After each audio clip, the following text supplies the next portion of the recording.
Imana ishimwe cyane ibyashaka kunyihebesha ntabwo nabyitaho, nkundwa na Yesu. Kandi koko Satani abashaka ko twiheba, Satani abashaka ko rwose ujya kure y'Imana, abashaka ko ucika intege, ariko ibyo byose byabashaka kuzanyihebesha ntabwo nabyitaho, nkundwa na Yesu. Baraka barakoze cyane, Imana ikomeze kubaha imigisha. Tugeze muri wa mwanya nababwiraga mu mwanya wo kugira ngo twumve ijambo ry'Imana. Reka dusenge Imana, Pastor akomeze atuganirize ijambo ry'Imana. Imana yacu turagushimiye ko uri Imana ibana natwe umunsi ku munsi. Turagushimiye ko ibyajyaga n'ubundi bitwihebesha n'ibyari kuzajya bitwihebesha, ibyo byose uduha imbaraga zo kutabyitaho kubera ko dukundwa nawe Yesu. Izina ryawe nirikomeze guhabwa icyubahiro, kandi izina ryawe nirikomeze gushimwa muri byose. None tugeze mu mwanya mwiza kugira ngo twumve ijambo ryawe. Wateguye umugaragu wawe, turamusengeye muri uyu mwanya kugira ngo ntaba ari we, ahubwo izina ryawe Data rihabwe icyubahiro. Ndabizi ujye umukoresha n'uyu munsi, wongera umukoresha ibidasanzwe kugira ngo ijambo rigiye kunyura muri we rihembure imitima yacu twese, kandi umuhindura umugende wawe kugira ngo imitima isaraye ibashe guhembuka. Tubisabye Imana mu izina rikomeye ry'umwami wacu Yesu Kristo, amen. Karibu Pastor. Shimye Imana ingiriye ubu buntu, ikaba ingiriye izi mbabazi zo kugira ngo mbashe kuganira nawe iri jambo ryayo. Imana yacu nihabwe icyubahiro.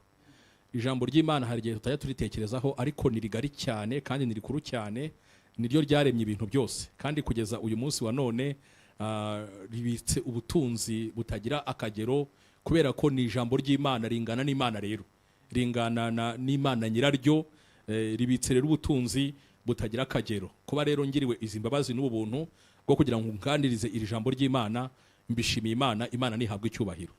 Nawe aho uri wahagombye gushimira Imana, nawe ko ikugiriye ubuntu n'imbabazi byo kugira ngo wumve ijambo ryayo. Ariyo mpamvu uyu mwanya ugomba kuwuhereza agaciro. Uyu mwanya ntupfusha ubusa, ukawuhereza agaciro, kubera ko iyo uhaye agaciro Imana mu by'ukuri ivugana nawe.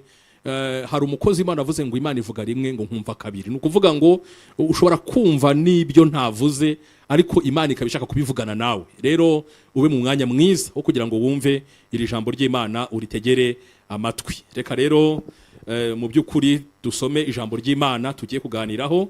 Tugiye gusoma mu gitabo cy'umuhanuzi Yeremiya, igice cya 29 umurongo wa 12 kugeza ku murongo wa 14. Igitabo cy'umuhanuzi Yeremiya igice cya 29 turasoma umurongo wa 12 tugeze ku murongo wa 14, ariko intego cyane cyane y'iyi minsi 70 ngira ngo imaze kuvaho 2, hasigaye 68. Iminsi irihuta cyane, iri cyane cyane ku murongo wa 13 niho cyane cyane iri.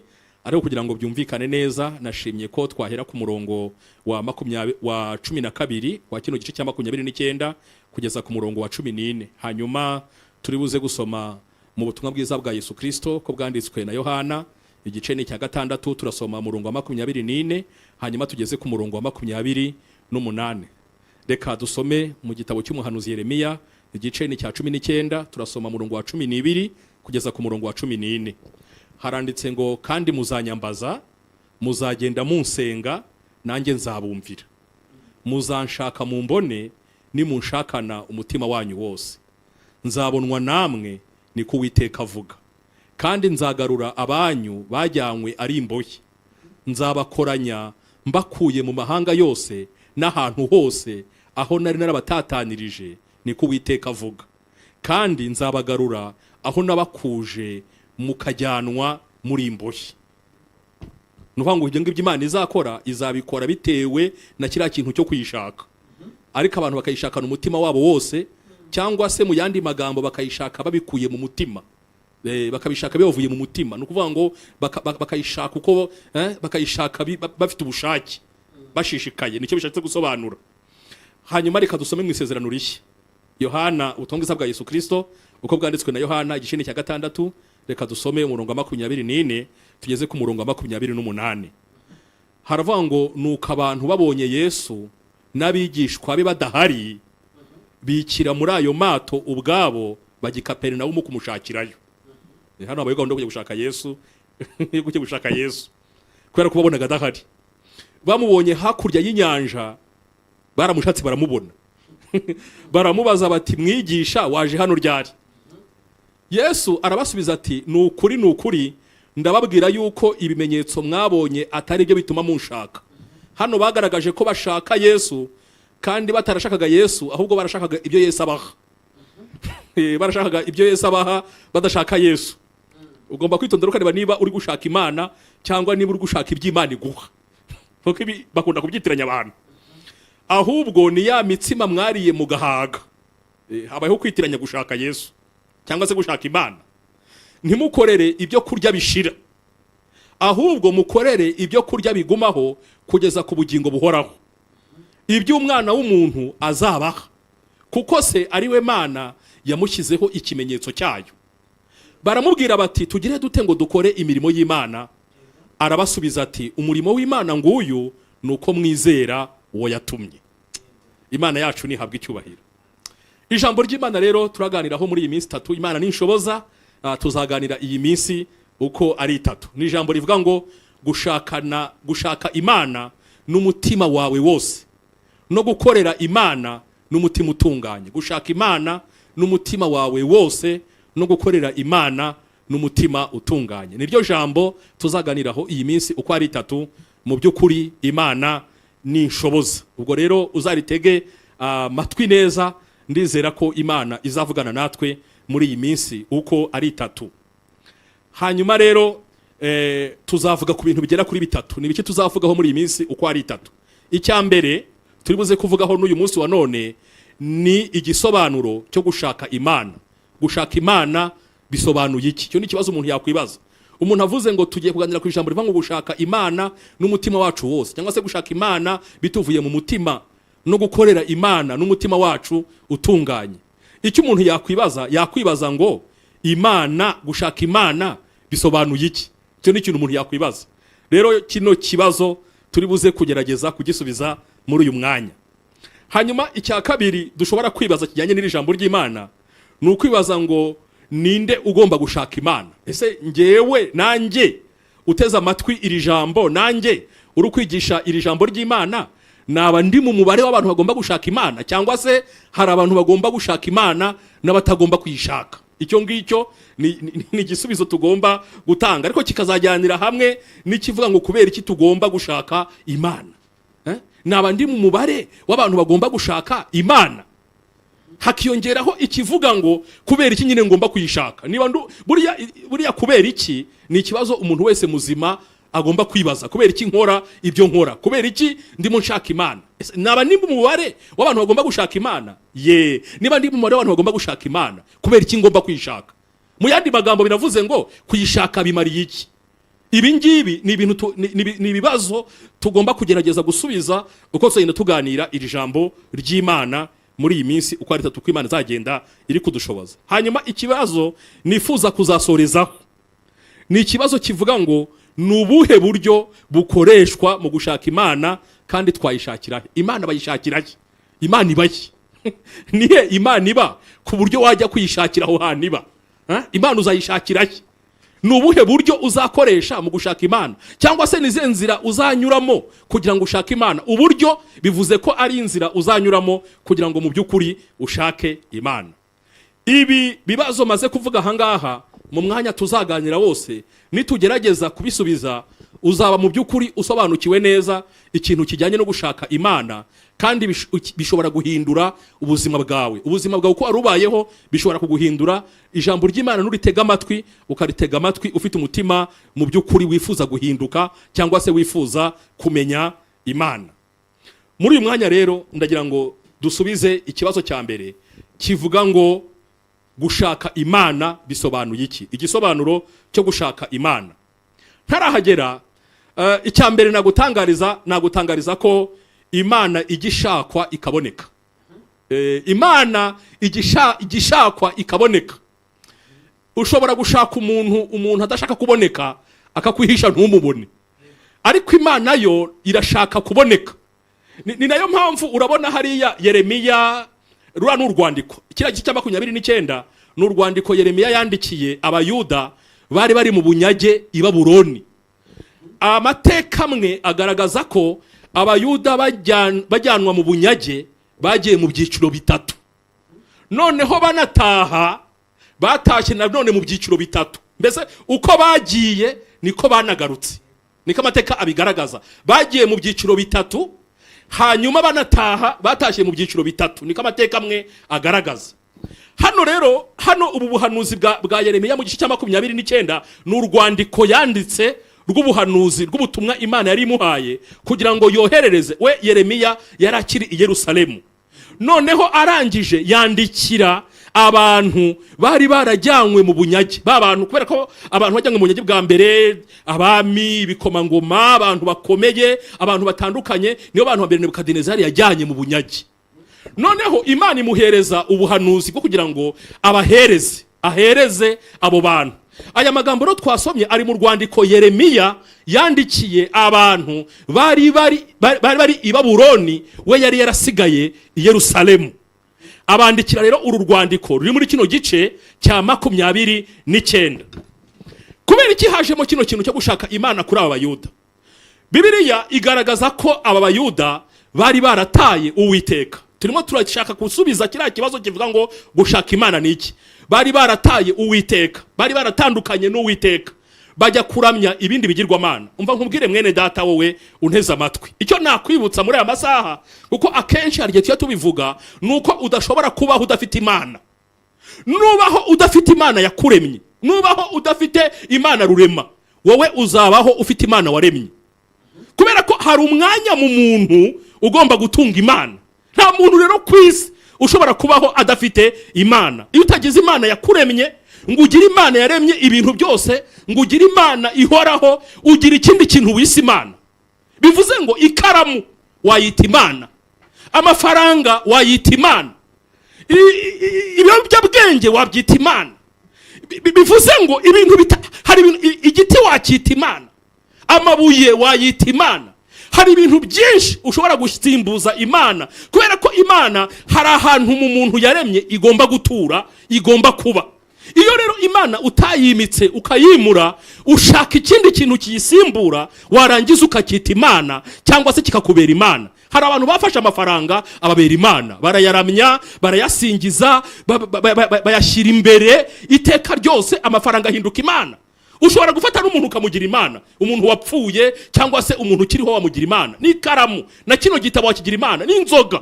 Hari abantu bafata inzoga bakayigira Imana, bakavuga ati nge nsinzira aruko nanyoye inzoga, nge nkora neza akazi aruko nanyoye inzoga. Iteka ryose ukabona inzoga niyo ahoze imbere, ngo niyimuha amahoro, niyimuha kubaho, niyimuhereza ububasha. Ugasanga inzoga umuntu arayiramya, yayihinduye Imana. Ndakumenyesha ko rero nutagira Imana rurema yakuremye, wowe uzarema Imana mu buzima bwawe, hanyuma nurangiza uyishyire muri uwo mwanya. Aba Bayuda rero mu bintu bari barakoze bibi byarakaje Imana, nubwo bari barakoze ibyaha byinshi, bari baragiye mu bigirwamana. Hanyuma bageze na hariya i Babuloni, bakomeza kwakira ubuhanuzi bw'ibinyoma. Bitewe n'iki? Bitewe nuko bari bafite irari ryo guhita basubira iwabo. Imana yari yaravuze ko bazamara imyaka 70 bari i Babuloni. Niko Imana yari yaravugiye mu kanwa k'umuhanuzi Yeremiya. Imyaka 70 bigaragaza ngo ntago byari vuba ko bazongera gutaha, ahubwo bagombaga gutinda. Hanyuma abahanuzi b'ibinyoma, abahanuzi bayobye, batangira guhanura bashingiye ku irari abantu bari bafite, bashingiye ku byifuzo abantu bari bafite. Reka nze nkubwire wa muhanuzi we uhanura uyu munsi wa none ukwiriye kwitonda. Ntuhanure kugira ngo ubashe, ntuhanure ushingiye ku irari ry'abantu, ntuhanure ushingiye ku bitekerezo by'abantu, ntuhanure ushingiye ku byifuzo by'abantu, ahubwo hanura iby'Imana yakubwiye. Imana yacu nidufashe cyane. Bibiliya iravuga ngo mu minsi y'imperuka, kandi uyu munsi tuyirimo, ngo abantu ngo bazigwiriza abigisha bahuje n'irari ryabo. Birabaje cyane ko uyu munsi wa none umuntu ari barategura icyigisho, agategura icyigisho avuga ngo mbese ngo kizaryohera abantu, ngo abantu bazacyakira bati. Ugasanga umuntu ashaka no kubeshya abantu kugira ngo yigishe akurikije irari ryabo, ababeshye mu by'ukuri abantu nibarangiza banezerwe. Biravuga ngo abantu mu minsi y'imperuka ngo amatwi yabo azaba barya, ngo bazifuza ngo kumva inyigisho ngo zihuje n'irari ryabo. Ni ukuvuga ngo abigisha bababwire bati gutingana nta kibazo, bumve n'ibyo bashaka kumva. Bababwira ati burya gusambana ntabwo ari icyaha, upfa kuba byagenze gutya na gutya utamufashe ku ngufu. Abantu bifuze kumva izo nyigisho. Abantu bavuga ati burya Imana yaratubabariye ku musaraba igorogota, nta bindi bintu dusaba byo gukiranuka. Nubwo wakora ibyaha, Imana yakubabariye ibyaha byo muri kino gihe, ikubabarira n'ibyaha byo n'ibyo uzakora byose nabyo Imana biguhereye imbabazi. Ugasanga abantu mu by'ukuri barimo barigisha batyo ngo kubera kugira ngo bajye kugira ngo bafashe abantu gukomeza kuba imbata z'ibiboze, imbata zo gukiranirwa. Ndabyemera ko Imana yatanze imbabazi mu gihe cyashize no mu gihe cyane igihe kizaza. Yesu ntagipfa, ariko abantu bakijijwe ntabwo ari uko batekereza uko bitwara. Icyaha ni impanuka, kubera ko icyaha kimena amavuta, icyaha gikuraho ubusabane hagati y'umuntu n'Imana, icyaha kizana ingaruka zikomeye cyane mu buzima bw'umuntu. Urebye Aburahamu ukuntu cyamuzanyeho ingaruka zikomeye cyane, kubera kuryamana n'umuja hariya muri rugo, wabona icyaha kigira ingaruka zikomeye cyane ku bantu bakijijwe. Icyaha cyaba impanuka, ariko ntabwo wabihindura intego ngo Yesu ngo yarabimbabariye ngo ari buze kumbabarira ngo reka mbikore. Reka ntabwo suko abantu bakijijwe bameze. Ariko uyu munsi wa none hari abigisha bigisha ibintu bihuje n'irari ry'abantu, ukwiriye rero kubirinda. Uyu munsi wa none hari abahanuzi bahanurira abantu, umuntu akaguhamagara ngo ngwino dusengane, yaguhamagara ngo ngwino dusengane, ngo mfite ibibazo ngo bimeze gutya na gutya, bimeze gutya na gutya, warangiza ugatangira kumuhanurira ukurikije ibyifuzo yaguhaye. Reka mbabwire, mufite ingorane zikomeye cyane niyo muyoborwa n'abantu cyangwa se n'umwuka w'isi cyangwa se n'umwuka wa Satani. Ukwiriye guhanura uyobowe n'umwuka wera. Yeremiya Imana irangije imuhishurira kubwo buhanuzi buhari bw'abantu bari guhanura bashingiye ku irari abantu bari mu bunyage bafite. Urumva bari bafite umubabaro, nawe urabyumva, bari bafite umubabaro utewe no kutaba mu gihugu cyabo, kutaba mu rugo, kutaba mu gihugu cyawe, uri ahantu usuzuguwe, uri ahantu mu bunyage, mu by'ukuri uri ahantu uri impunzi, udafite uburenganzira busubira mu gihugu cyawe, waratwawe uri imbohe. Mu by'ukuri ni ibintu bibaje cyane. Ariko nanone guhanurirwa ibintu bitavuye ku Mana ntabwo bishobora kuba igisubizo, ahubwo biragusha. Buryo ubuhanuzi butavuye ku Mana hari igihe umuntu abutegereza akabubura, yabubura bukamubera igisitaza bukamugusha, aho kugira ngo bumuyobore mu nzira ijya mu ijuru. Yeremiya Imana irangije iramubwira ngo andikira abantu bari hariya mu bunyage. Arangije arabandikira, arabwira ati rero mwe kumvira abahanuzi bababwira ngo muzataha vuba, ahubwo nimutere inzabibu zizera muzirye. Abahungu banyu ni mubashyingire, abakobwa banyu ni mubashyingire, bakora ubukwe, babyare, bororoke. Kubera ko imyaka yavuze Imana yavuze ni imyaka 70. Mwikwita ku bahanuzi b'ibinyoma. Ikindi nabasaba nuko mugomba kunyambaza, mugomba kundamya, kandi nimundamya mukagenda muri kunsenga. Urumva aya ni amasengesho y'uburyo bwose, kugenda uri gusenga, mukagenda muri kunsenga, nanjye nzabumvira. Yongeraho iri jambo rivuga ngo nimunanshaka kubera ko mwantaye muzambona, ariko ntabwo muzanshaka uko mwiboneye kose ngo mupfe kumbona. Umuntu mbona ni umuntu nshaka bikwiye ku mutima. Umuntu mbona ni umuntu nshakana n'umutima we wose. Ntabwo ari umuntu wese uza ameze nk'uri gutembera arangaye avuge ngo ngiye gushaka Imana, ngo tugiye gushaka Uwiteka. Oya, ahubwo umuntu uzambona ni umuntu uzanshaka bimuvuye mu mutima. Umuntu wese uzanshaka azambona, atiriwe ahanurirwa ibinyoma. Ashobora kumbona nanjye nkavugana nawe, nkamubwira ukuntu ibintu bimeze. Imana iravuga ngo nzabonwa namwe, ngo niko Uwiteka avuga. Imana yacu nihabwe icyubahiro. Tubonye abandi bantu ba kabiri hari mu butumwa bwiza bwa Yesu Kristo kubwanditswe na Yohana bagiye gushaka Yesu. Yari yaraye abagaburiye imitsima n'amafi, ubugari n'amafi, imigati n'amafi. Barangije bararya barahaga. Barangije bafata Yesu ko icyamuzanye ari ukugira ngo ajye abaha amafi ndetse n'ubugari. Uyu munsi wa none hari abantu batekereza Yesu bakamutekereza mu kuba ari igisubizo cy'ibibazo bya hano mu isi bafite. Mbese bagatekereza Yesu nk'igisubizo cy'imyenda, bagatekereza Yesu nk'igisubizo cy'amazu yabo yo kuba, nk'igisubizo cy'amazu yo kubamo, bagatekereza Yesu nk'igisubizo cyo kwishyura amadeni bafite, bagatekereza Yesu bamutekerezamo imitsima, bamutekerezamo mu by'ukuri amafi.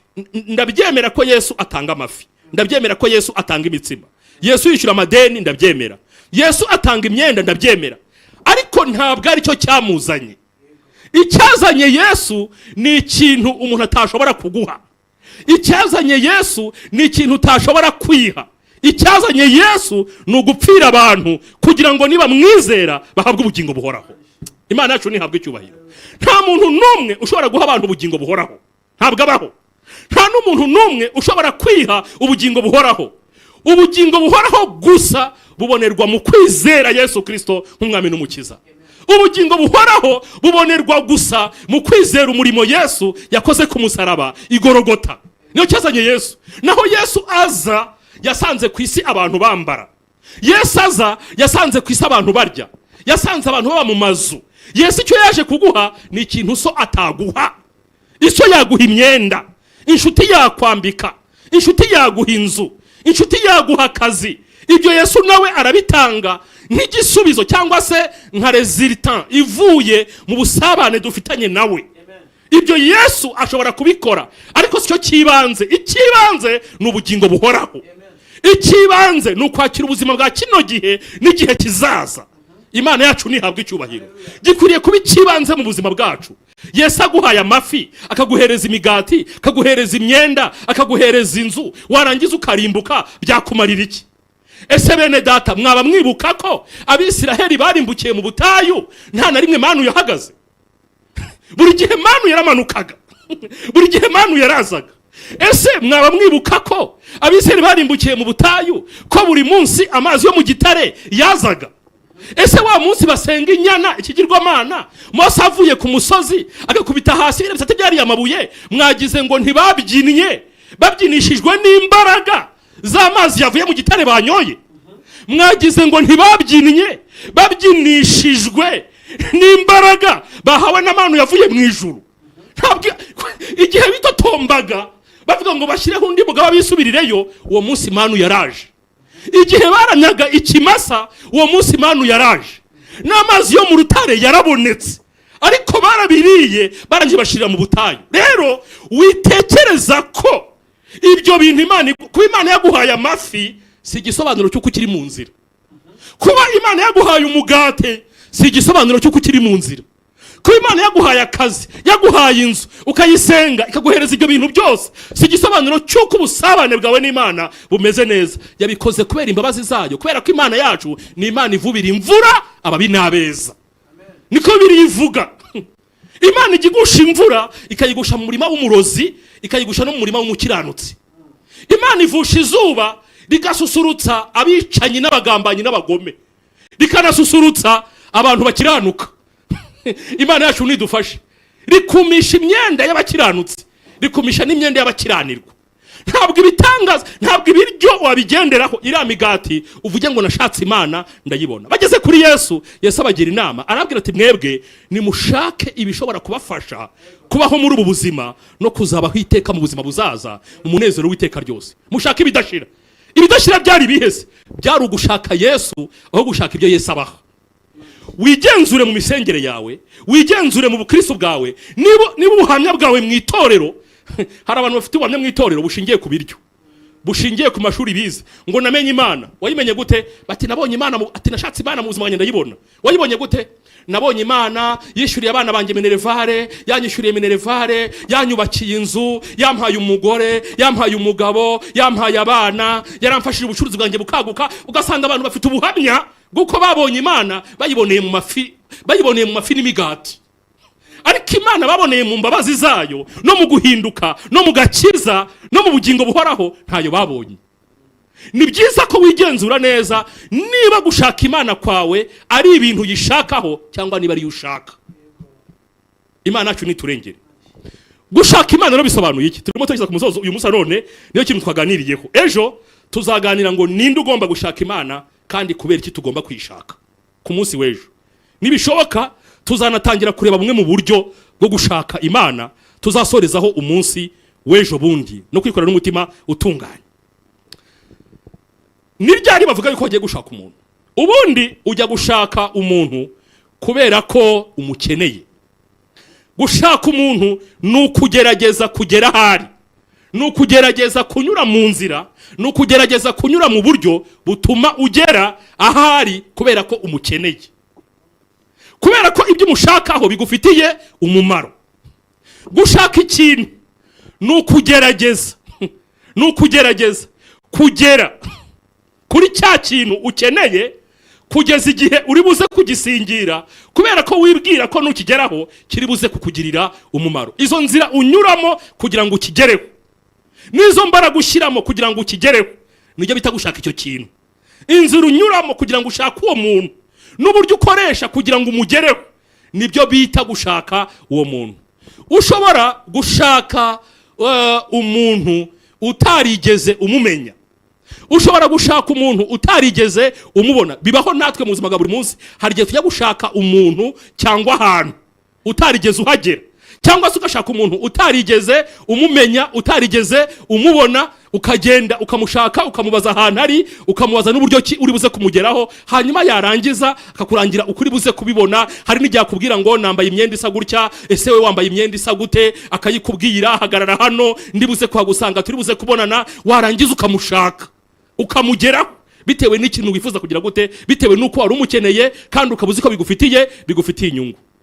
Ushobora no gushaka umuntu, mwarangiza mugatandukana, umuntu mwari muri kumwe, mushobora gutandukana bivuye ku bushake bwawe cyangwa se bivuye no ku burangare. Warangiza ugatandukana n'umuntu mwari muri kumwe. Mu bantu benshi hari igihe Yosefu na Mariya bagiye gushaka Yesu i Yerusalemu, yasigayeyo. Bajya kumushaka basanga ntago bari kumwe na Yesu. Gutuza birabananira, kwihangana birabananira. Kubera iki? Babuze Yesu. Baravuga bati dusubire Yerusalemu, nubwo bigoye turagenda n'amaguru tugende tujye gushaka Yesu. Yosefu na Mariya bagenda bajya gushaka Yesu afite imyaka 12, ngo bamusanga mu rusengero ari kumwe n'abatambyi, ababaza ibibazo bikomeye cyane, batangaye batuye umwana n'uwande, ubaza ibibazo bimeze gutya, ufite ubwenge bumeze gutya. Bari kumwe n'Imana ariko ntibari bazi ko bari kumwe n'Imana, ariko bajya gushaka Yesu, baragenda bajya kumushaka. Rero ni ukuvuga ngo ushobora gushaka umuntu mwari muri kumwe mugatandukana bivuye ku burangare, ukamubura nawe akakubura, mugahamagarana ukamubaza ngo mbese wanyuze hehe. Ibi ndumva abantu benshi bari kumvira ijambo ry'Imana byarigeze bibabaho. Ngiye no ku gatandatu byambayeho, nari ndi kumwe n'umuntu, hanyuma sinzi ukuntu narangaye, umuntu ndamubura. Turi hano mu mujyi i Kigali, umuntu ndamubura, ntangira kumutelefona, uri hehe, wanyuze hehe, ngushakire hehe. Habayeho iki? Habayeho ikintu cyitwa iki? Uburangare. Rero ku munsi w'ejo, ubwo twatangiye kwinjira ku munsi w'ejo, ijambo ry'Imana tuzaganiraho. Imana ushobora kuyishaka utarigeze ubana nayo, utarigeze uyibona, utarigeze uyumva, warangiza ukayishaka. Tuzareba n'ingero ku munsi w'ejo. Ariko nanone ushobora kugira uburangare, ukagira intege nke.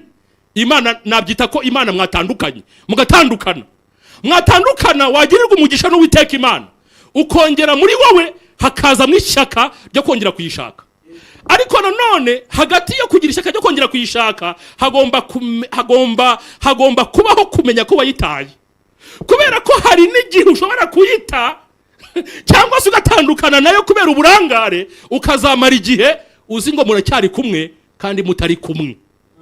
Aho rero niho hari akaga gakomeye, kugira ngo uri kumwe n'Imana kandi mutari kumwe, warayitaye kera, cyangwa mwaratandukanye kera, cyangwa mutakiri hamwe. Bijya bibaho. Hari igihe uba uri kumwe n'umuntu hagashira umwanya uzi ngo muri kumwe, wajya kwisanga ukisanga ntimuri kumwe, ugakisanga ntimuri kumwe. Aba bantu nabo bari muri kino cyiciro baragorana. Abantu bazi ngo baracyari kumwe n'Imana kandi batari hamwe nayo, bene baragorana. Hari n'igihe ubareba ukabwira ati rero ntabwo mukiri hamwe n'Imana, Imana mwaratandukanye, Imana ntimukiri hamwe. Yarangiza avuga ati ngewe Imana turacyari hamwe. Kubera iki? Ari mu cyiciro cyo kutamenya ko atari kumwe n'Imana, kandi koko ntibari kumwe, ariko we azi ngo bari kumwe. Aha rero ni ahantu hakomeye. Niyo mpamvu bisagira ngo umuntu wese asenga Imana arebe niba akiri kumwe nayo cyangwa niba atakiri kumwe nayo. Kandi niyo bakubwiye ngo turimo turabona utakiri hamwe n'Imana, utagisabana nayo, kubera ko gushaka Imana bisobanuye iki? Gushaka Imana ikintu bisobanuye, Imana se wavuga ngo ugiye kwishakira hehe? Naho hano twari turi wavuga ngo Imana iri he ku buryo ujya kwishakira aho hantu. Gushaka Imana ikintu bisobanuye, duhita tunasenga ikintu bisobanuye, kugira ngo ubyumve neza ko hari igihe cyagera ntumenye ko watandukanye nayo kandi mwana atandukanye.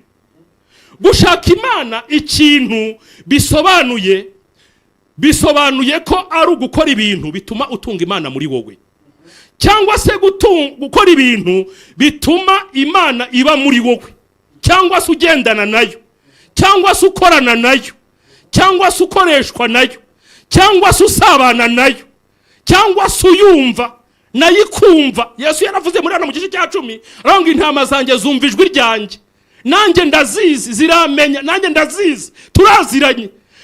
Uko gusabana n'Imana, uko gukorana nayo, uko gukoreshwa nayo, uko kugendana nayo, ukayumva nayo ikakumva, ikaba muri wowe. Ibyo bintu byose ukora kugira ngo aho ngaho uhagere, urwo rwego urugereho, nibyo bintu byitwa gushaka Imana. Kandi kuyibona bisobanuye ibyo ngibyo maze kuvuga, bisobanuye gukoreshwa nayo, bisobanuye gukorana nayo, bisobanuye gusabana nayo, bisobanuye kwiri muri wowe, bisobanuye kwigendana nawe. Mbese tuvuge nk'urugero, Yesu hari urugero yatanze muri Yohana 14:23 bijyanye na kimwe gisobanuro. Yesu yaravuze ngo, Yesu aramusubiza ati, umuntu nankunda. Hano Yesu yasubizaga Yuda Isikariyote, wa mu apotere wakundaga amafaranga, apotere Yuda wa undakundaga amafaranga, ngo akajya yiba kandi Yesu abizi ko yiba, akomeza kuba mu murimo igihe kirekire, ariko yiba, akora mu mpiya yiba, ari apotere ni titiri ikomeye uyu munsi wa none ku bantu bamwe na bamwe. Ariko akaba apotere wiba, wiba ukora, ni wari ushinzwe kubikira intumwa. Urumva ko yari afite umwanya ukomeye, ariko aba apotere yiba. Hano rero Yesu ni wasuzwe kino kibazo, aramusubiza ati, umuntu nankunda azitondera ijambo ryanjye. Mu yandi magambo, azashyira mu bikorwa ijambo ryanjye. Ngo na Data azamukunda, ngo tuzaza aho ari tugumane nawe. Ubwo wumvise ko uyu muntu kubera kwitondera ijambo ry'Imana tuzabira muri iyi minsi. Ubwo bisobanuye ko ari uburyo bwa mbere bwo gushaka Imana kugira ngo umuntu ayibone. Hari ibiki no kwitondera ijambo ryayo, tuzabireba mu buryo burambuye ejo n'ejo bundi. Ubonye ko hano harimo Yesu avuze ngo umuntu nakora ibi ngibi, nge na Data tuzaza tugumane nawe. Ubwo uyu muntu aba yashatse Imana, kandi urumva ko yayibonye arayitunze. Yesu yaje, na Data yaje, n'Umwuka Wera yaje, baje muri uwo muntu yatunze Data, yatunze Yesu, bagumanye. Imana yacu nihabwe icyubahiro. Nkwifurije kugumana na Yesu, nkwifurije kugumana n'Umwuka Wera, nkwifurije kugumana na Data. Ariko hari icyo bigusaba kuyishaka. Bumwe muri ubwo buryo tubonye hano ni ukwitondera ijambo ry'Imana, ni ugukunda Imana, ukabyerekana kwitondera ijambo ryayo. Ubwo buryo bundi hamwe n'ubungubu tuzagenda tubisobanura mu minsi izakurikiraho. Urakoze, Imana iguhereza umugisha mu izina rya Yesu. Ndagira ngo nsabe mwarimu Nzaramba adusengere Imana yongere iturememo inyota, yongere iturememo inzara yo kongera kuyishaka, kandi abantu batandukanye nayo bamenye ko batandukanye nayo. Kandi umuntu ajya impaka bati ngenda cyari kumwe nayo, batinda cyari kumwe nayo, kandi baratandukanye nabimenya. Hari umwanya ushobora kumara utakibana n'umuntu mwaratandukanye. Rero reka mwarimu Nzaramba adusengere abatandukanye nayo bongere bamenye ko batandukanye nayo, bongere bayishake, kandi byabatandukanye n'Imana, Imana ibabarire ndetse ibikureho. Hanyuma n'abandi bagomba kuyishaka. Ejo tuzavuga ngo ninde ugomba kuyishaka. Imana iduhereze inzara, Imana iduhereze inyota byo kwishaka mu izina rya Yesu Kristo. Amen. Murakoze cyane, Imana ibahe umugisha, mwarimu nadusengere. Mana Data, turagushimiye mu izina rya Yesu, tugushimiye ubuntu bukomeye utugiriye kugira ngo twumvire ijambo ryawe n'umugaragu wawe. Turagushimiye kandi kubw'iyi gahunda Mwami Imana wateguye iminsi 70 kugira ngo ubwoko bwawe tugushake, kandi ijambo ryawe niko rivuze ngo nimushakane umutima wose ngo muzambona. Uri Imana ihari, uri Imana itureba, uri Imana ishaka ko natwe tukugeraho aho uri. Data wa twese uri mu ijuru, uwazimiye akayoba inzira, muri uyu mwanya ijambo ryawe rimweretse icyo gukora. Mwami Imana wataye inzira yo kugushaka, nagaruke mu nzira, kandi nayigaragaramo akayibonekamo azakubona, azagera aho uri. Data wa twese uri mu ijuru, abakiri mu nzira nabo turabasabiye umwete mwinshi kugira ngo bazagere aho Imana iri, kuko ugushaka wese akubona. kandi wakubonye nuko nyina kugeraho. Yaduhaye ingero umugaragu wawe ko umuntu ashobora gushaka umuntu kugira ngo rero amenye ko yamubonye nuko amugeraho. Data wa twese natwe turifuza kukugeraho, duha imbaraga, duha umwete muri uru rugendo. Iyi nzira ntabwo ari inzira yoroshye, ni inzira yo kuzamuka, ni inzira yo kugushaka.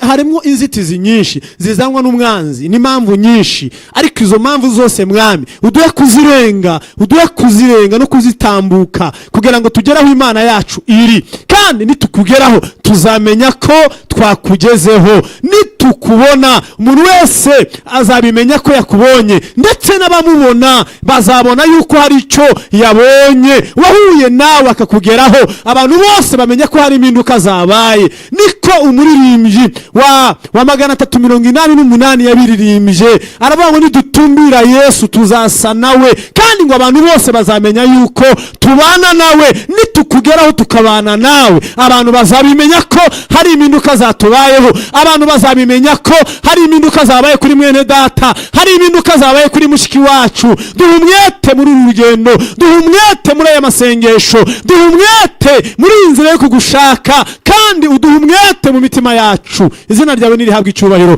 Duhereze inyota uyu mushiki wanjye, hereza inyota uyu mwene data, kugira ngo Data wa twese agushake. Erega abantu bafite inyota muri iyi minsi, abantu bafite inyota yo gushaka amafaranga, abantu bafite inyota yo gushaka ubutunzi, ariko muri iyi minsi, muri uyu mwanya, muri aya masengesho, duha inyota kugira ngo tugushake, kandi utwemereye ko nitugushaka uzatwiyereka. Urakoze rero umugaragu wawe utwigishije, umugirire neza, umugisha, kuboko kwawe kwiza kubane nawe n'iyi minsi yindi isigaye akuvugira, agukorera. Mwami, reka ukomeze kumuhereza byinshi kugira ngo ubwoko bwawe bwunguke. Abateranye natwe twese bamaze kumvira ijambo, ubaho inyota nyinshi, twese uduha inyota nyinshi. Abaguye ubabyutse, abatarakizwa bakizwe. Ugushaka ninde?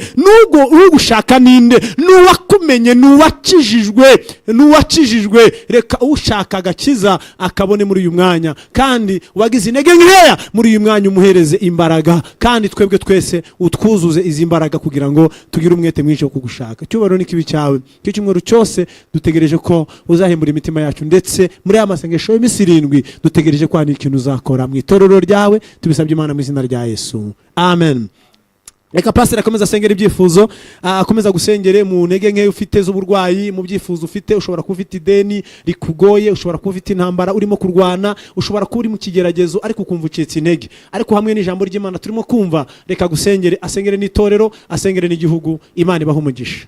Data wa twese uri mu ijuru, mu izina rya Yesu Kristo, haleluya, turagushimiye kubera ko mu masezerano waduhaye, haleluya, waratubwiye ngo tuzagushaka tukubone, nitugushakana umutima wacu wose. Haleluya, turagushimiye kubera ko uri Imana yemera kuboneka iyo umuntu agushatse. Izina ryawe nirihabwe icyubahiro. Wavuze ngo tuzakuramya, tuzakwambaza, kandi uravuga ngo tuzagenda tugusenga, ngo nawe uzatwumvira. Bisobanuye ngo uzashyira mu bikorwa ibyo twagusabye. Uri Imana itabeshya, uri Imana yiyemera, kandi ushaka yuko tukwemera. Kandi reka wiyemere nuko ufite imbaraga zose n'ubushobozi bwose. Iyo uvuze ngo nzabumvira, bisobanuye ko nta kibazo ufite ku bintu byose abantu basaba. Ufite ubushobozi buhaza abantu ku bintu byose bari kugusaba. Izina ryawe nirihabwe icyubahiro. Niyo mpamvu ukora declaration mu ijambo ryawe, ukavuga ngo muzansaba, muzansenga, nanjye nzabumvira. Haleluya. Tugushimiye umugisha uduhaye muri aya masaha, tuguragushimiye Mana, nuhabwe icyubahiro. Dusengeye uyu muntu uri mu ntambara kugira ngo umutabare. Uri Imana igisobanura ibintu bidasobanutse. Uri Imana ishobora kwereka umuntu inzira mu gihe yabuze inzira nyuramo. Uri Imana yamwereka inzira nyuramo, kandi inzira itunganye, inzira ikwiriye. Uyu muntu wabuze inzira nyuramo turamusengeye kugira ngo umwereke inzira akwiriye kunyuramo. Uri Imana ikora declaration mu gihe abaganga bavuze ngo iyi ndwara ntabwo izakira, iyi ndwara ntabwo igikira, genda utegereze gupfa. Imana ishimwe. Akaba ariko bavuga abaganga, izo ndwara nazo uri Imana izikiza. Reka imbaraga zawe zikiza uyu muntu, zimukiza uburwayi mu izina rya Yesu Kristo.